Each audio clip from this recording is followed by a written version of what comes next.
My daughter said. My husband taught her a lesson. Everyone shocked about my. I had just finished wiping down the counter when I saw Junie Bell trying to pour herself a glass of water.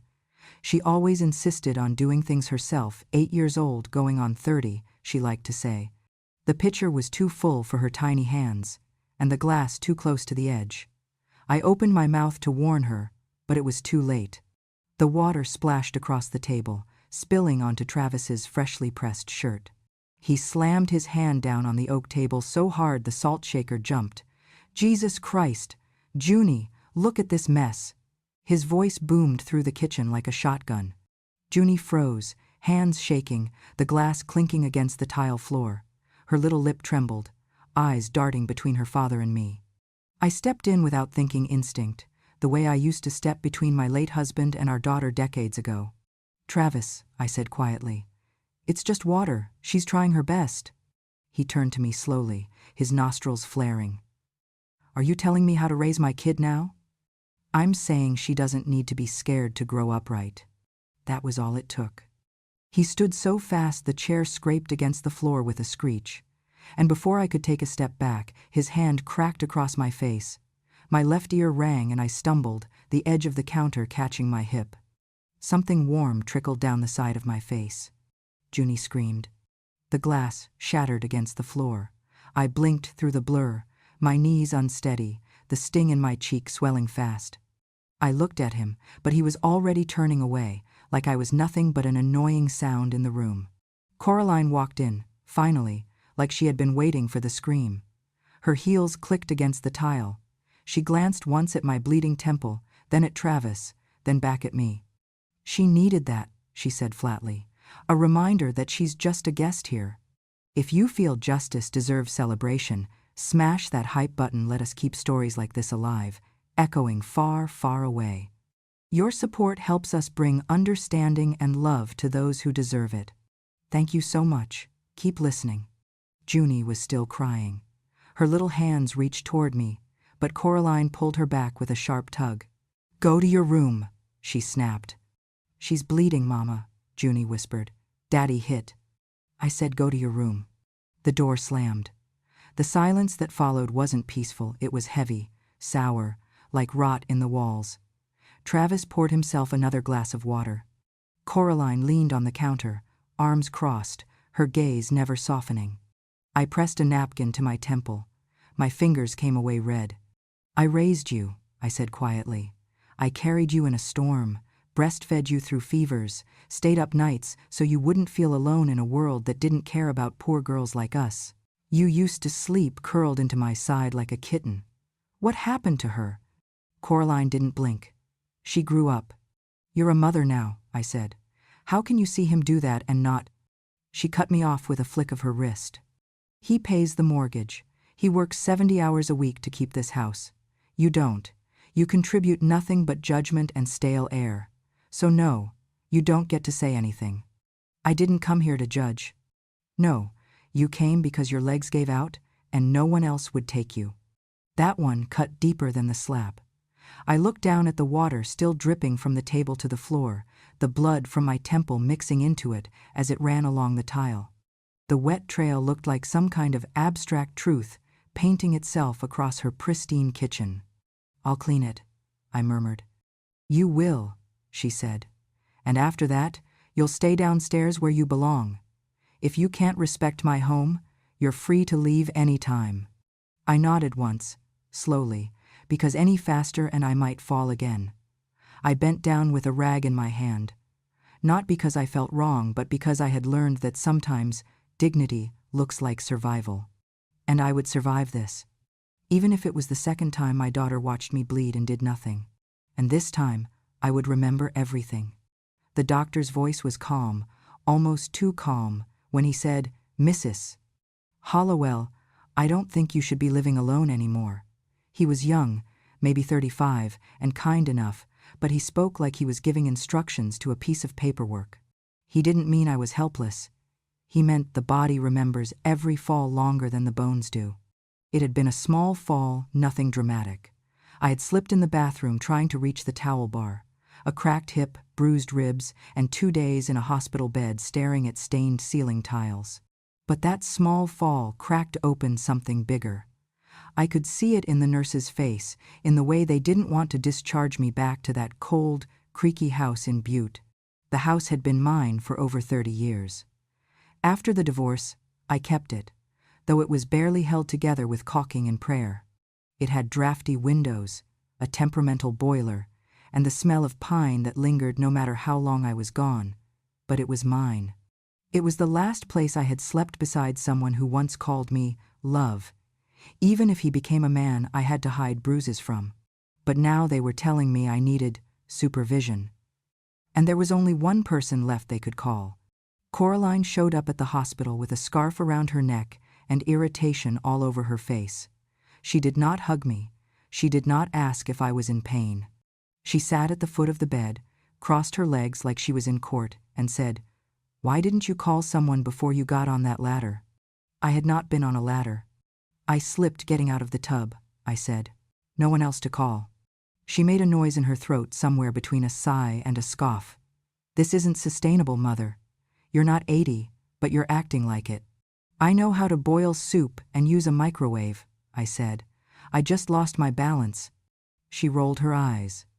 "Do you know how many times Mrs. Graham has asked me why my mother is still living alone in that haunted house? I'm tired of pretending this is normal. It was not love that brought me to her home. It was pressure from neighbors, from social expectations, from her desire to maintain the illusion that she was the kind of daughter who took care of her own. Within a week, I was packed and relocated to a suburb where every mailbox looked like a miniature chapel. They put me in the basement. It felt less like help and more like exile. The room had no windows and smelled of mildew and detergent. There was no heater, only a portable unit that clicked and hummed like it was dying. The floor slanted. There was one small cot with a thin mattress, a rickety dresser, and a lamp that flickered when the washing machine ran. On the first night, I reached for the light switch by instinct and found none. Travis had to install a pull-chain lamp like I was some forgotten tenant in a fallout shelter. "This used to be storage," Coraline said. "We cleared it out for you. It's not permanent, just until you're stronger." I nodded. What else could I say? I had learned the tone in her voice, not cruel but cold. Like marble. You do not argue with marble. You let it weigh down your chest until you forget you were ever breathing freely. Travis came down the next morning with a cup of coffee in one hand and his phone in the other. He took a glance at the space, then at me, sitting on the cot. "Well," he said, grinning, "beats a nursing home. You've got electricity, privacy, and hey, no curfews." He sipped his coffee. "Beggars can't be choosers, right?" He left before I could answer. Later that afternoon, I heard Coraline talking to someone on the phone upstairs, her voice sharp. "No, she's here. In the basement. Of course she's fine. No, we're not putting her in a home. She'd never survive it. I don't need another lawsuit to deal with. Thanks." When she came down with a tray, some dry toast, and a hard-boiled egg, she looked at me for the first time that day. "I know it's not perfect, Mother," she said. "But let's not act like you're some tragic figure. No one forced you to live in isolation all these years. I chose peace." She gave a tight laugh. "You chose martyrdom." I did not reply. I wanted to. I wanted to say that I chose silence because the world punished women who shouted. I wanted to say I chose space because no one offered kindness. But instead, I looked at the peeling corner of the ceiling tile and nodded like I was grateful. I was not. I learned quickly to keep out of the upstairs unless invited. I cooked only when they were gone, and cleaned when they were asleep. I made myself small, invisible, a ghost in my daughter's house. I did not want to provoke. I did not want to fight. But I heard the things Travis said when he thought the floorboards muted him. I saw the way Coraline flinched when he raised his voice. I noticed how Junie's drawings turned darker, her voices softer, her eyes older than they should have been. I thought, if I stayed quiet, I could keep an eye on them. I could protect Junie. I thought I was doing the right thing. Until the night, my silence got me slapped, And even then, they told me I was lucky to be here at all. When Coraline was little, she used to hide under the dining table whenever her father's voice turned sharp. I would see the outline of her small knees pressed to her chest, her fingers covering her ears. The first time he hit me in front of her, she was 7. The sound of the slap echoed through the house like a gunshot. I remember thinking only of her, not of myself. I told her afterward that her father was tired, that grown-ups sometimes argued, that everything was fine.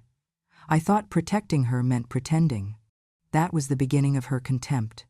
As she grew older, she learned to look away, to see me not as a mother but as a woman too weak to leave. I caught her eyes sometimes, filled not with pity but with embarrassment, like she couldn't believe she shared my blood. In school, she told friends her mother worked at the hospital, never that I cleaned floors there after losing my nursing license because I missed too many shifts caring for her. She edited me out of her life before she was even 15. When she was 16, I packed our bags to leave him. I remember the tremor in my hands, the small suitcase with all we could carry, the bus tickets hidden in my coat. She saw them and ripped them up. "If you leave, I'll stay with him," she said. "At least he doesn't cry all the time."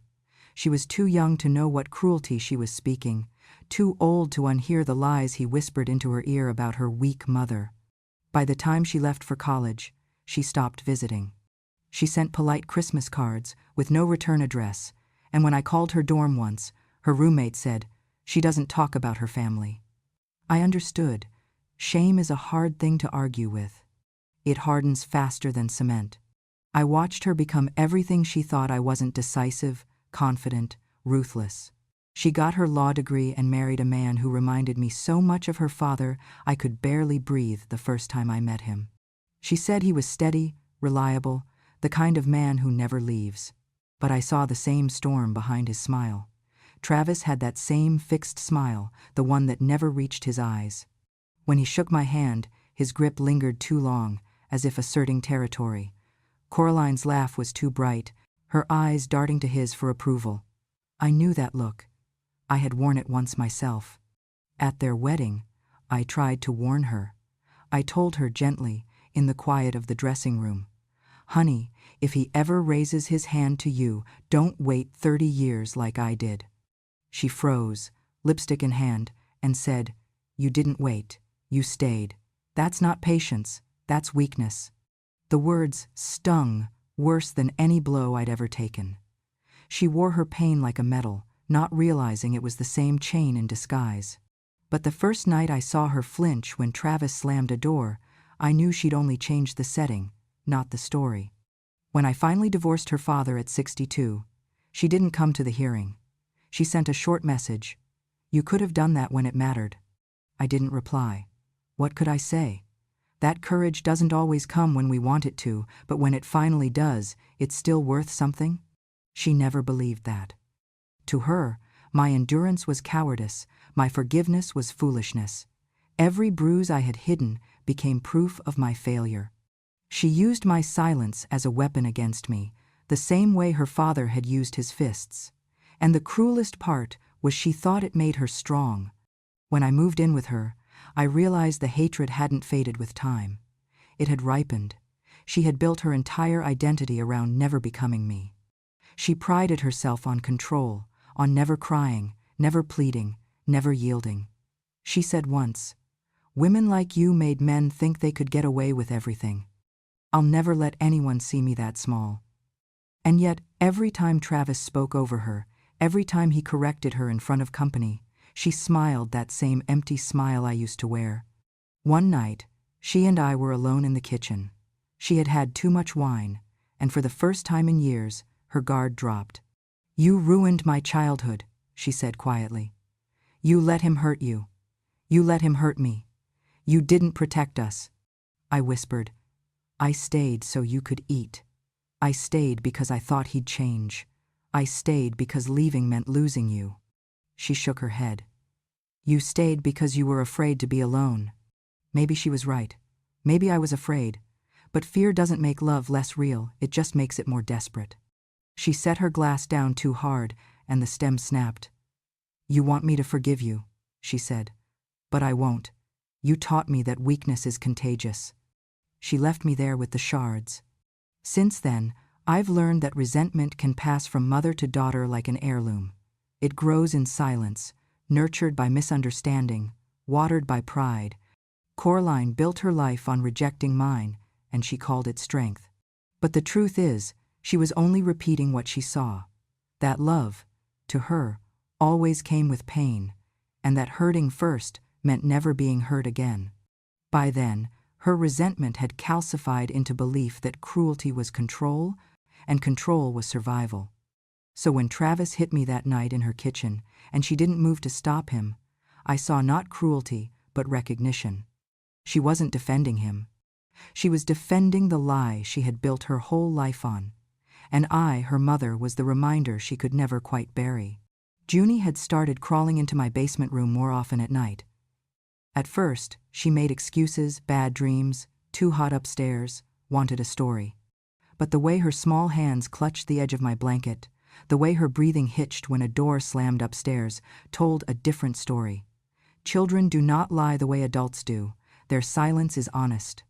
Their fear is unfiltered. One evening, as I was brushing her hair with the little wooden comb I kept by the bed, she asked, "Ba, why do grown-ups yell when they love each other?" I set the comb down slowly. "Who told you that?" I asked. Mama said, "Yelling means Daddy still cares." I pressed a kiss to the crown of her head, swallowing the dry burn in my throat. That was exactly what I used to believe. That night, I opened the drawer beside the bed and took out a small, silver watch. It was scratched on the side and a bit worn at the strap, but the digital screen still worked. Years ago, a patient gave it to me after I helped her leave her abusive partner. It had a recording feature, not fancy, but enough. I held it out to her. "This is yours now," I said. "If you ever feel scared and you do not know what to do, press this button. It will record whatever is happening." She looked at it with wide eyes. "Like a spy?" "Not a spy," I smiled gently. "A witness. Sometimes people need to hear what you hear, to believe what you feel. Your voice matters. Your fear matters." Junie bit her lip and nodded solemnly. She slid the watch onto her wrist and stared at the blinking screen, like it was armor. "If someone's mean to me, should I yell back?" she asked. "No," I said. "You press the button, and later you tell someone who listens." She wrapped her arms around my waist. Her voice was muffled against my shirt. "I'm glad you listen." 2 nights later, it happened. I heard them through the ceiling, the heavy thud of Travis's boots, the rising pitch in Coraline's voice, the sharp crack of something breaking. I sat upright in bed, pulse racing, waiting for the silence that usually followed. But this time, I heard something different. A door creaked open. Tiny footsteps hurried down the stairs, and then she was there, Junie trembling, barefoot, holding out the silver watch. "Ba," she whispered, "I did it. I pressed the button like you said." She handed me the watch with both hands, like it was something sacred. I pressed play.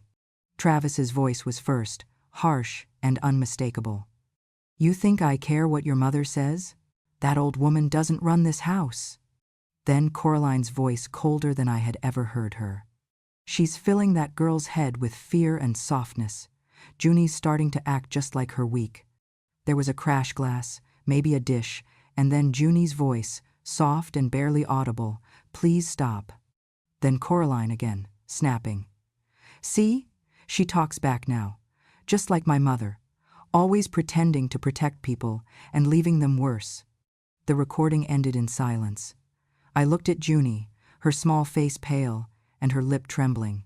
"I can't press it again," she said. "It only records once." "You did enough," I whispered, holding her close. Her heartbeat fluttered against my ribs like a trapped bird. "If you leave," she said into my shoulder, "who's going to protect me?" I held her tighter, tears stinging my eyes. For the first time in years, I felt a clarity that was not born from pain, but from duty. Not the duty to be silent, to endure, but the duty to break a cycle. "I'm not going anywhere," I said. "Not until I make sure you are safe. Not this time." Junie didn't answer, but she held on tighter, and I knew she believed me. I had not seen Ruthie Callahan in over 20 years. Last I remembered, she was a trembling young woman sitting across from me in the community clinic, clutching her stomach and refusing to meet my eyes. Her husband had fractured 2 of her ribs and knocked out a molar. She had come in to ask for painkillers, but left with a shelter address and my home phone number written on the back of a pharmacy receipt. Now she wore tailored navy slacks, a sleek black coat, and a pin on her lapel that read, "Montana Coalition for Family Justice." Her hair was pulled back into a bun, her voice steady, eyes sharp. She didn't look like someone who had once crawled into my exam room half-conscious. She looked like someone who had learned how to fight. When I walked into her office, she looked up from her laptop and for a moment, just a moment, her whole face softened. "Eunice Hollowell," she said, standing slowly, "I've waited a long time to repay this debt."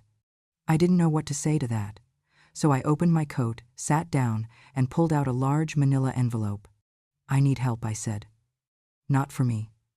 For my granddaughter." I handed her the envelope. Inside were 3 items: the recording from Junie's watch, my handwritten journals from the 1,990 seconds, and Coraline's original birth certificate, with my name still listed as guardian from the temporary custody order after my husband's second arrest. It had never been formally dissolved. Ruthie put on her glasses and began reading the entries in silence. I watched her hand tremble as she turned a page. "She was 8, I said softly. "The first time she saw her father throw me into the hallway. I told her I slipped. She pretended to believe me, but I know she didn't." Ruthie reached for the tissue box on her desk, but didn't cry. She blew out a breath and said, "This is enough." "You think so?" "I know so." She tapped the watch. "This alone would get Child Protective Services involved. But your journal? Your legal standing as former guardian? We can file an emergency order of protection. Get Junie removed from that house." I stared down at my hands. I should have done this years ago, but I was too afraid of breaking her life apart. "She's already living in pieces, Eunice," Ruthie said gently. "You're not breaking anything. You're collecting the shards." I nodded, though something inside me still felt like it was betraying my daughter. I had spent my entire life covering for other people's rage. Now, I was exposing it, hers included. Ruthie filed the papers that day. The drive back to Butte felt longer than it should have. Each mile peeled away a layer of fear I didn't know I was still carrying. 3 days later, I stood in a family courtroom wearing my best wool coat and holding Junie's hand. Her little fingers clung to mine like they had that night in the basement. Coraline and Travis sat across the aisle, Coraline's eyes burning. Travis wearing that same smug grin he had when he handed me a mop and said, "You missed a spot." The judge looked over the documents with a raised brow. Ruthie stood and presented everything with precision, calm, factual, devastating. The judge turned to me. "Mrs. Hollowell, would you like to say anything?" I hadn't planned to, but I stood. My knees shook, my voice wavered, but I met Coraline's eyes and said, "When I was 30, I told myself silence was love. That keeping the family together was worth bruises, worth insults, worth losing pieces of myself. I believed that teaching my daughter to endure was teaching her strength, but it wasn't. It was teaching her that pain is normal." I looked down at Junie, who squeezed my hand. "I cannot undo what I allowed to happen back then, but I can stop it from happening again. I am no longer afraid of speaking the truth, and I will not let this child grow up believing that silence is safety." The courtroom was quiet. Coraline blinked once, quickly, but did not look away. Travis shifted in his seat, arms crossed tight across his chest. The judge nodded. "Emergency guardianship is granted to Mrs. Hollowell, effective immediately. Visitation rights for the parents will be determined after further investigation by CPS." My breath left me in a single exhale. Junie whispered, "We get to go home?" I knelt beside her and brushed her hair from her eyes. "Yes," I said, "we do. And this time, no one would take her from me." The fall of a man like Travis Merrick did not happen quietly. It happened in headlines, in whispers behind closed office doors, and in the faces of parents watching news clips on their phones while stirring spaghetti sauce. Once the court ruled him to be a danger to minors, once his name appeared on a public child endangerment list, his job at the private school where he'd taught history for 9 years vanished overnight. The official statement from the school board was clinical: termination due to moral misconduct and violation of student safety protocols. But the truth wasn't hidden for long. Someone leaked the audio Junie had recorded. The insults, the threats, Coraline's cruel, scathing voice saying, "She learned that resistance from my mother." And worse, the video. I didn't know the neighbors had a camera pointed at the driveway. It was meant for packages and porch pirates, but it captured everything the night Travis struck me.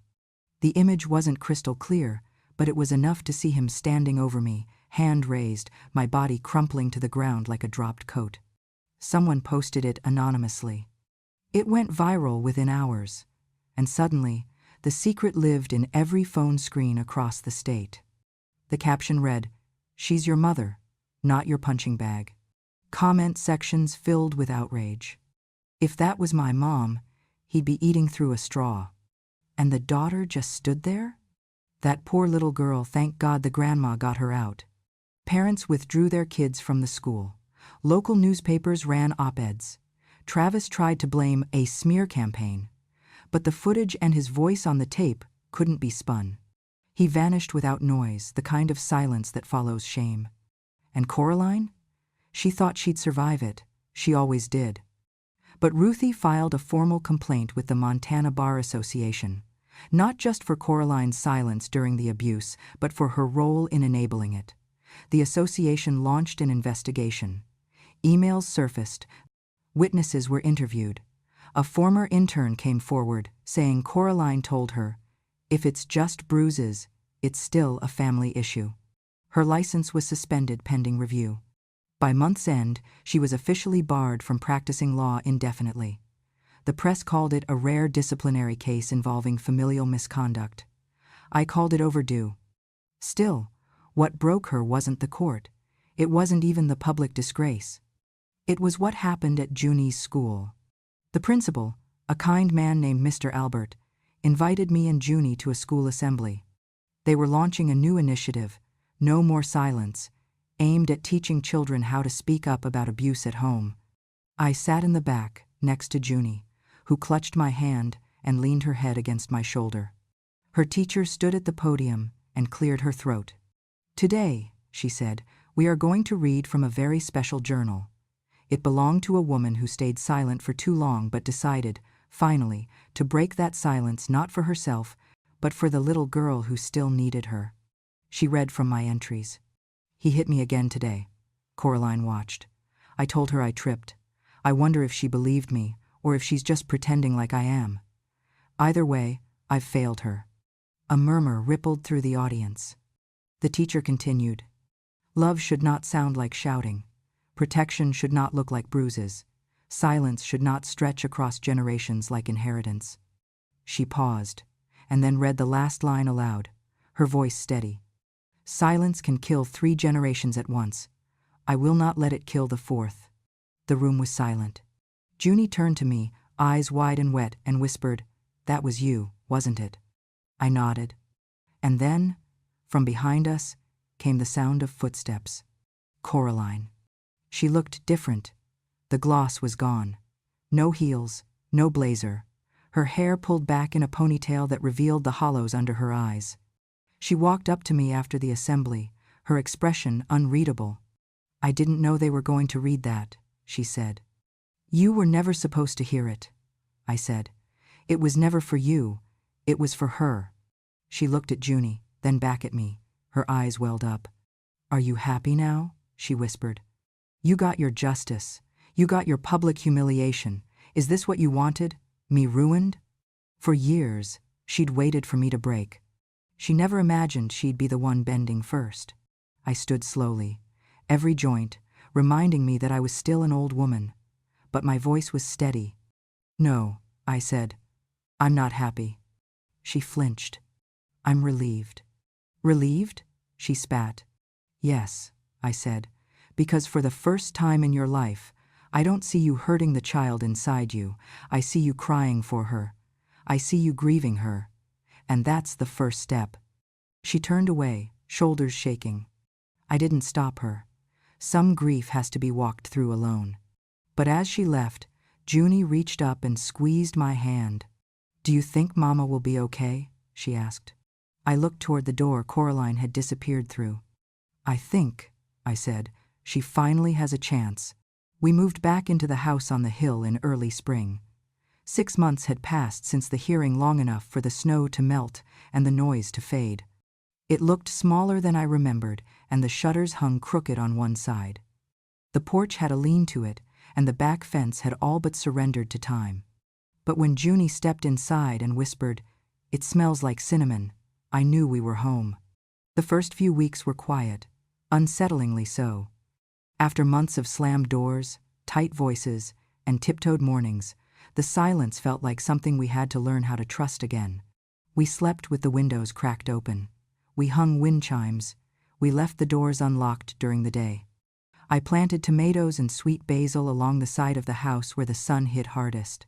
Junie insisted on keeping chickens for eggs and company, she said, so we built a little coop from salvaged wood. Each hen had a name. Mildred was the loudest. Cheryl refused to share her nesting box. I didn't mind the chaos. It reminded me of a kind I could welcome. At night, Junie and I sat on the porch with mugs of warm milk and wrote in our journals. I gave her her own little notebook, a soft, cloth-covered thing with pages that smelled faintly of cedar. I told her it wasn't just for bad memories, but for good ones too, so she would remember that survival isn't only about getting through pain, but about choosing joy on the other side. We called it the Survival Diary. Some days, she wrote about the garden. Other days, she wrote letters she never sent. Once, I caught her drawing a picture of Coraline with a sad face and the words, "I think Mama wanted to be strong so badly, she forgot how to be kind." I didn't tell her to stop. One evening, just as the sky turned that deep lavender that only Montana skies can, she asked, "Ba, do you think you'll ever forgive Mama?" I didn't answer right away. I listened to the wind move through the pine trees. I listened to the chickens settling into their coop. Then I said, "I already have." She turned to me, surprised. "But," I added, "I haven't forgotten. Forgiveness is for me. Forgetting is for them. I forgive so I can sleep. I remember so it doesn't happen again." Junie nodded slowly, absorbing every word. "Will she ever come visit?" "Maybe," I said, "when she's ready to be honest and gentle." Junie was quiet a long time. Then she whispered, "I hope she learns." "So do I," said, brushing a strand of hair from her cheek. "But if she doesn't, we'll still be okay." We were more than okay. We were healing. Each week, Ruthie called to check on us. The local library invited me to speak at a support group. I read a few entries from my old journal and watched women in their 60s nod with tears in their eyes. One of them clutched my hand and said, "I thought I was the only one who waited too long." "There's no such thing as too long," I told her. "If you're still breathing, you're still here. And if you're still here, you still get to choose." Junie started smiling in her sleep. That's how I knew the nightmares were fading. She danced barefoot in the grass, named every worm in the compost bin, and wrote songs about strong grandmas and messy houses. One morning, I found her humming while she folded laundry. She looked up at me and grinned. "I think our house is a little bit magic, because it knows we were broken and it still holds us steady." I smiled back. "Why's that?" "Because it knows we were broken, but it still holds us." Yes, that old house, creaking and uneven, was holding us better than any mansion ever could. And for the first time in years, I didn't feel like I was surviving. I felt like I was living. When the invitation came in the mail, I almost threw it away. It was a heavy, cream-colored envelope with a gold seal and a letterhead that read, "The Silence Ends Here Foundation, Inaugural Gala." Inside was a formal request asking me to be the guest speaker for the opening night of a statewide initiative to combat generational abuse. There would be cameras, journalists, speeches, spotlights. Everything I had avoided my whole life. I set the letter on the kitchen counter, stared at it for days. Each time I passed, it whispered a little louder. Now the world wants to hear you. But I wasn't interested in telling my story on stage. I had already lived it, survived it, breathed through every bruise and betrayal, and stitched together a life that no longer needed applause. So I declined with one condition. I'll write something, I told the organizers over the phone, but someone else will read it. They asked who. My granddaughter, I said. She's the reason this story matters. And so, under the soft glow of stage lights, in a modest community hall in Bozeman, Junie Bell Merrick stood behind a podium. Her shoes barely touched the floor. Her voice was small, but steady. She unfolded a single piece of paper, cleared her throat, and read. My grandmother once wrote, I used to believe silence was love. That keeping the peace was better than telling the truth. But I was wrong. Silence is where fear grows. And I will not hand that down like fine china. I will not teach my granddaughter how to whisper through pain. Junie paused, her eyes scanning the room. She took a breath and continued. She also wrote, I was once the woman who stayed silent, but I won't be the woman who teaches her grandchild to do the same. The room erupted into applause. People stood, tears flowed. I watched from the back, hidden in the shadows, hand pressed to my chest, heart thudding like it used to when I heard keys in the door at midnight. But this time, the sound meant something else. It meant freedom. The clip of Junie reading that passage made its way across Montana. Then the country. Women wrote in. Teachers shared it in classrooms. Shelters printed the words and taped them above bunk beds. I received hundreds of letters. Most ended the same way. Thank you for reminding us that it's never too late to speak. And Junie, my fierce, curious, unbreakable girl, became a voice for children who hadn't yet found their words. Her school asked her to give the end-of-year speech at the assembly. She stood in front of her classmates in a yellow dress, her hair in braids, and said, My grandma says women don't need to scream to be heard. They just need the courage to speak, even if their voice shakes. And then she smiled. Not a nervous smile, not a practiced one. The kind that says, I am no longer afraid. Now, every evening, we sit on our little porch again. The wind is softer now. The chickens quieter. I hold her hand in mine and watch the Montana sun pour gold onto her face. She doesn't know I've started writing again. Not just journals. Letters. To women in shelters. To girls who ran. To grandmothers who stayed. I end each one the same. Revenge isn't always fire and fury. Sometimes it's peace. Sometimes it's a child laughing in a house where no one yells anymore. But I hope they remember this. Silence is a door. And courage is the key. Thank you for staying with me until the very end. If this story stirred something in your heart, if you believe silence is no longer an option, and if you felt the quiet strength of a grandmother who's seen too much and stayed too silent for too long, then please subscribe to Grandma True Stories. Here, we share real memories, stories of betrayal, survival, quiet justice, and the kind of strength that doesn't need to shout to be heard. Because when a grandmother speaks, the world should listen. See you in the next story.